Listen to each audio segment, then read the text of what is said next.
February 8, 1942, Jakarta Airfield, Java. The Boeing B-17 Flying Fortress serial number 412471 rested abandoned upon the tropical airfield, its American crew having evacuated the approaching Japanese forces mere hours before. The plane was part of the 7th Bomb Group of the United States Army Air Forces, and though wrecked in a crash landing, it was still in a matter of days, these and other similar bombers would be found by Japanese troops scattered over Java's conquered airfields. The lesson that Japanese troops could glean from studying these planes would go directly to challenging their conception of American industrial capacity. The planes symbolized more than military equipment. They symbolized a whole philosophy of production that was vastly different from the Japanese way of production. In the next 3 years, Japanese engineers would methodically analyze B-7 South, recording all details of their manufacture. Their findings would be lethal to Japanese faith in their capacity to keep pace with American production. The finds started in March 1942 when Japanese troops finished their occupation of the Dutch East Indies.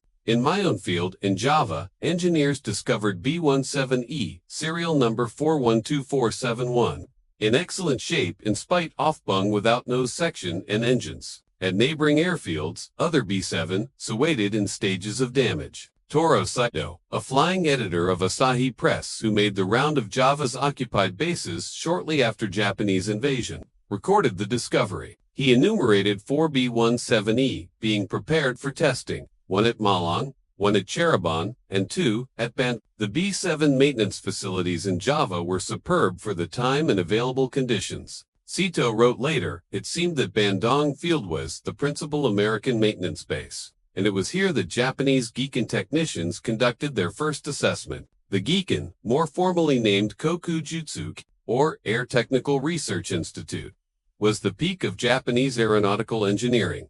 Operated from Takakawa Airfield outside of Tokyo. This establishment utilized Japan's best aircraft designers and engineers. When news reached Tokyo that intact B-17 bombers had been taken in, the Gion sent technical teams to Java immediately. The Japanese were faced with a huge challenge in setting up the seized planes for testing. The B-17E was the latest variant of the aircraft that had been sent to the Pacific by the Americans thus far in the war. Its systems were more sophisticated than anything in the Japanese Army, with parts recovered from several damaged B-7 South and using Allied mechanics who were conscripted into service. Japanese engineers commenced the laborious task of restoring at least two B-17Es to operational status. The task took months of work. The engineers needed to comprehend electrical systems, hydraulic systems, and engine installations that were fundamentally different from Japanese designs. They learned from captured instruction manuals brought with the aircraft, translating technical manuals and adopting American engineering norms. By late 1942,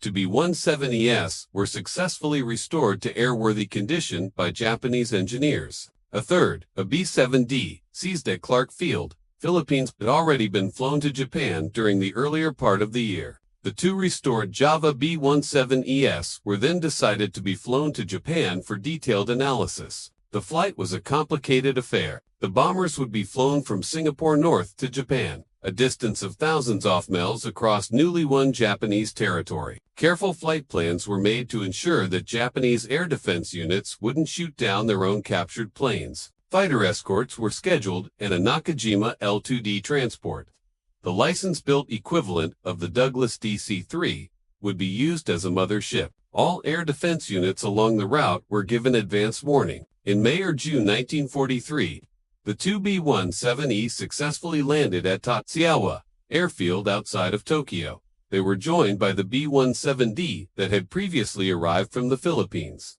Japanese engineers now had 3 examples of America's main heavy bomber available for close study. Major Saito of the Imperial Japanese Army Air Force led the team at Takakawa to evaluate. An experienced aeronautical engineer in the fields of aircraft design and testing, Saito formed a team of specialists to carry out a thorough examination. His team consisted of Lieutenant Shiyama, Lieutenant Secondas Kurisu, and O'Hara, an Army assistant engineer.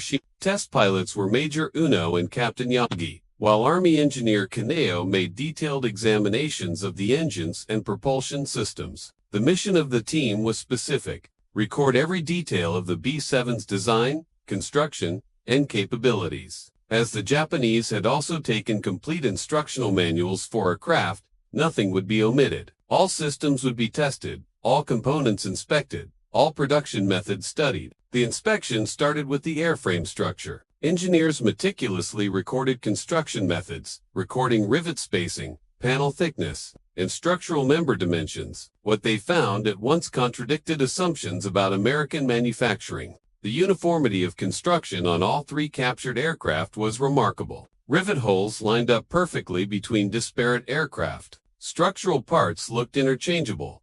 Panel forming exhibited the same characteristics in several examples. This was not the work of individual craftsmen fitting parts to a particular aircraft. This was planned mass production, employing standardized parts produced to strict tolerances. Japanese aircraft manufactured depended greatly on skilled labor who fitted parts individually to the individual airframes. Noted Japanese aircraft were actually identical. Parts from one aircraft frequently needed adjustment before they would fit in a field. Repairs required experienced technicians with the ability to alter replacement parts to fit the exact aircraft under repair. The American strategy seemed radically different. The B-17's design implied that any part produced to specification was guaranteed to fit any plane of the same type without alteration. This degree of standardization implied manufacturing accuracy Japanese facilities had not yet reached. The engines offered even more striking evidence of American mass production. Facility. The correct R1820 Cyclone radial engines that drove the B-17 were comprised of dozens of closely machined parts. Engineers took apart the engine centrally, measuring tolerances and clearances along the way. What they discovered shocked them. Each component was machined with tolerances specified in thousandth of an inch. Crankshafts, connecting rods, cylinder barrels, pistons, all had the same dimension sacris. Different engines. The maintenance manuals verified what the physical inspection indicated. American mechanics working in the field were supposed to swap major engine parts with no fitting or adjustment. A cylinder from an engine would fit directly into another engine. A crankshaft was a crankshaft exactly interchangeable with any other of its kind. This was the exact opposite of Japanese engine manufacture. Japanese aircraft engines needed sophisticated assembly by seasoned technicians. Parts were frequently hand-fitted for correct clearances. Field maintenance required highly skilled mechanics who knew how to adapt and alter parts. The American system did away with such skilled skills by making precision a part of the manufacturing process itself. The hydraulic system illustrated the same principles. Japanese engineers studied the actuators, valves, and control mechanisms throughout the plane. Fittings employed standardized threads, lines joined with identical couplings throughout the system. Any hydraulic unit could be taken out and swapped without alteration. The electrical system exhibited even more advanced standardization. All wire connections utilized machine-crimped terminals instead of hand-soldered joints. Wire gauges maintained uniform standards throughout the aircraft. Circuit breakers, switches, and instruments seemed to be modular units that could be easily replaced. Japanese aircraft electrical systems ordinary needed experienced electricians who could solder connections, tap contacts, and diagnose. The electrical system of the B-7 was such that a mechanic with mini-maltroning would be able to substitute entire assemblies with basic tools. Oxygen supplies for the crew, compression regulators governing flow to every member of the crew position. In Japanese aircraft, these regulators would be assembled by highly qualified experts. The B-17's regulators had manufacture stamps showing they were manufactured by car parts suppliers, firms without experience in aircraft. This finding held significant meaning. American industry had such resources that automobile parts makers could simply use their current manufacturing capabilities to create precision aircraft parts. The bomb release mechanism spoke similarly. Japanese bomb racks needed proper setting by armament technicians. The B-7's bomb shackles were self-correcting mechanical devices that needed no setting. The defensive armament especially impressed Japanese fighter pilots who conducted practice intercepts against the captured bombers. 13 Browning M250 caliber. Machine guns had overlapping fields of fire that covered nearly every approach angle. The guns were each capable of 600 rounds a minute. The guns themselves disclosed part of the American philosophy of design. Engineers who studied the weapons discovered that they were surprisingly primitive in construction, made to loose tolerances relative to Japanese aircraft guns. But they were still reliable, even by what Japanese engineers found to be rough manufacturing. The design became reliable through strong engineering instead of precision workmanship. Any capable armorer could keep Thuopons with basic tools and minimal training. Japanese aerial guns were precision devices that needed expert maintenance. American guns were strong mechanisms meant to operate under imperfect conditions. All three captured B-7 South flew regularly from Fusa Airfield in the vicinity of Takikawa by fall 1943.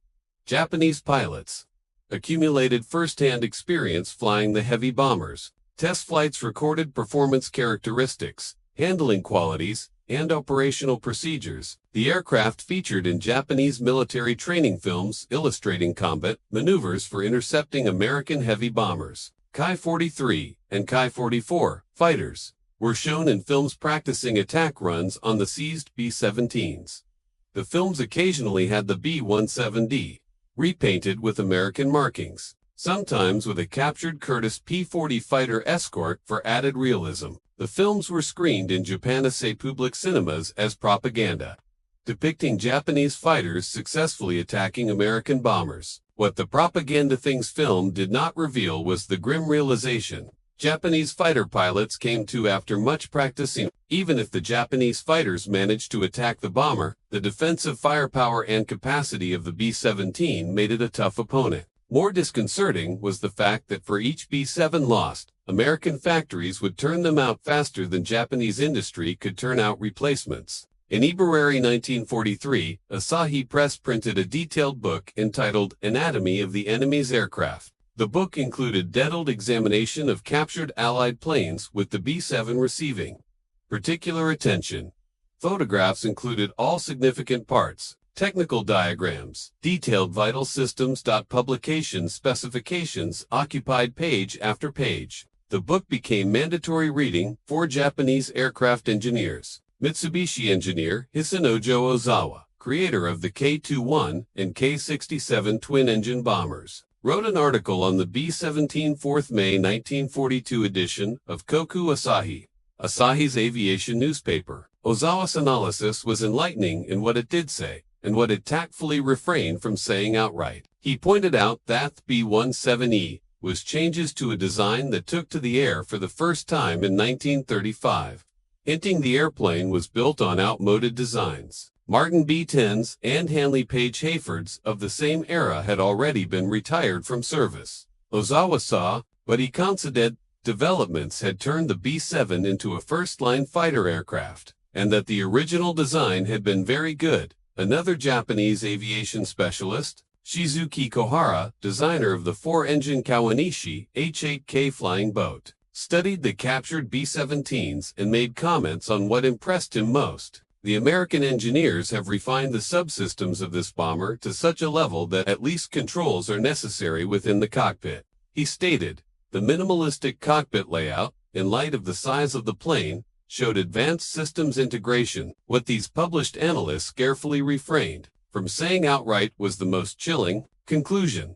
Construction techniques of the B-7 showed a degree of industrial organization Japanese factories could not compete with. The airplane was not superior due to improved aerodynamic design or AD. It was superior because American industry could mass produce it in numbers that would overwhelm Japanese air defenses simply by sheer numbers. The inspection showed the B-7's manufacture in great detail. Wing panels were stamped out of dies instead of hand-shaped over wooden forms. This demanded enormous hydraulic presses and precision dies that cost fortunes to manufacture. But once those dies were available, workers could stamp panels by the hundreds a day. Control surface displayed equal forming. Each aileron elevator and rudder section seemed to have been mass-produced from master tooling instead of being individually made. The primary wing spars, the important structural members to support flight loads, were machined on automated machines. Drilling patterns were alike across many aircraft. Any one wing rib from an aircraft would fit exactly into another of identical model.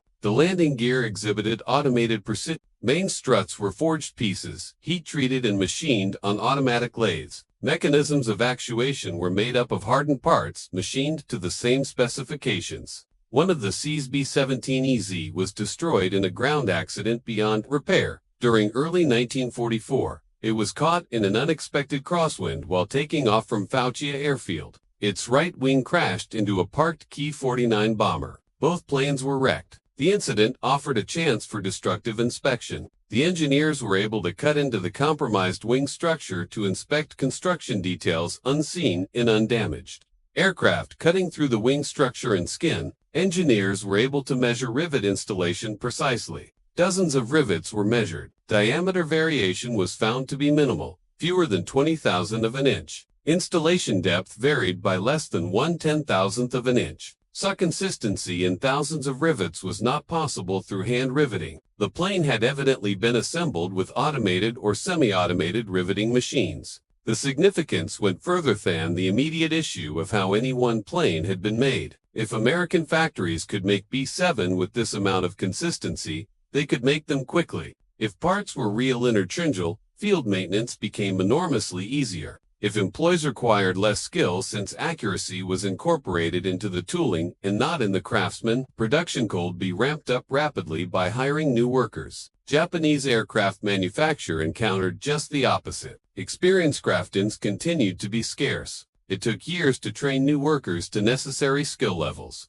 Raising tech's production meant locating and training additional skilled workers, not just more assembly stations. In May 1945, American photographic reconnaissance over Takakawa airfield photographed images confusing intelligence analysts. Easily identifiable was what seemed to be a new model of Japanese foreign bomber or transport. Analysts approximated the wingspan of the plane at roughly 104 feet. The unknown aircraft was referred to as Takakawa 104, using the approximated wingspan and its locality. With weeks going by with no further information, rumors spread regarding Japan's seeming development of a new heavy plane. In spite of intensive bombing of Japanese aircraft manufacturing plants, none of the American analysts who scrutinized the photographs had any suspicion of the truth. The unknown airplane was in fact one of their own B-17E flying fortresses, still being tested by Japanese engineers for years after capture. The true wingspan of the B-17 was 103 feet 9 and so the American intelligence estimate was incredibly close. The thorough testing of captured B-7s had surprisingly little influence on Japanese bomber design. Japan tried to duplicate the Douglas DC for E-transport as the Nakajima G5N bomber, but its other foreign land-based bomber, the Nakajima G8N, which began production at the war's end,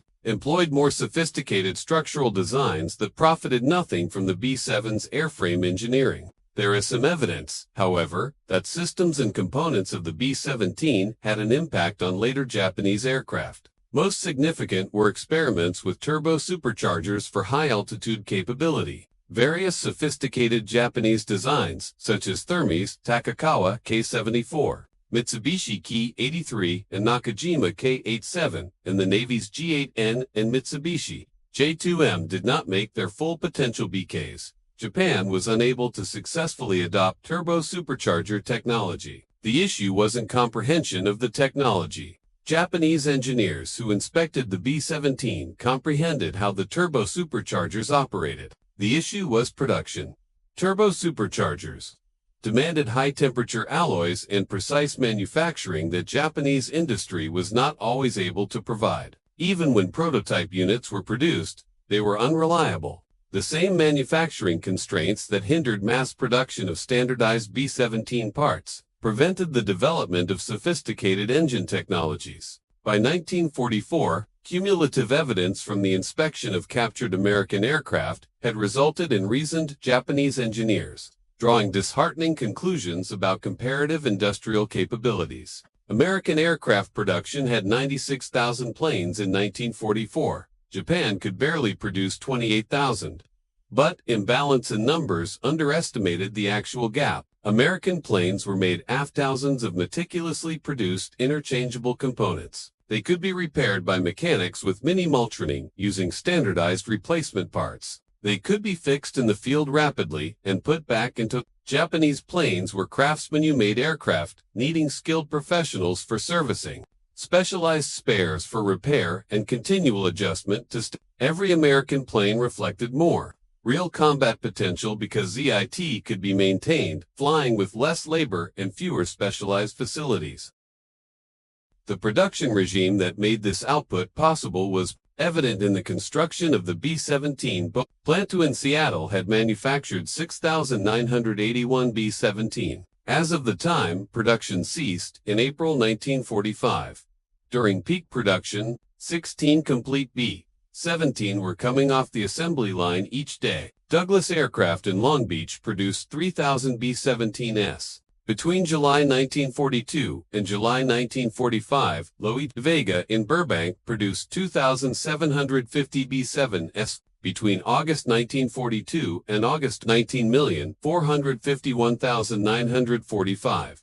Overall B-7 production totaled 12,731 planes from all three manufacturers. The Japanese engineers inspecting captured B-17s in 1943 and 1944 did not have access to these production numbers, but they could estimate rough production rates from observed serial numbers and construction dates recorded in the planes. The mathematics were devastating. If American manufacturing facilities were able to produce B-7 South with such accuracy and uniformity, they could produce them quickly. If they could produce heavy bombers this rapidly, their production of fighters and other planes must be proportionally larger. Japan had embarked on a war of industrial attrition against an enemy with 10 or 20 times its capacity to manufacture. The strategic bombing campaign against Japanese aircraft manufacturing, which began in earnest in 1944, reduced to zero any last hope for equaling American production. Boeing B-29 Superfortresses, the larger and more sophisticated successor to the B-7,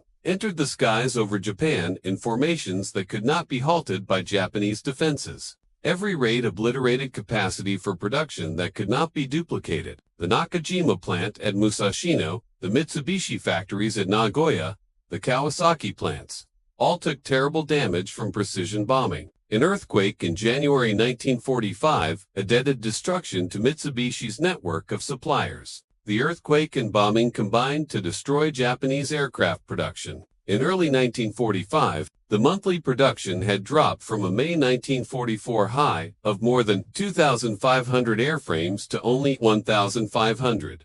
The slide continued during the last months of the war. Once Japan surrendered in August 1945, the United States Strategic Bombing Survey made detailed analyses of Japanese war production. American engineer teams visited Japanese aircraft plants, comparing methods of production and evaluating general capabilities. What they discovered ratified the findings that astute Japanese engineers had arrived at. By studying captured B-17s, Japanese aircraft production depended heavily on trained manual labor. Standardization was still limited.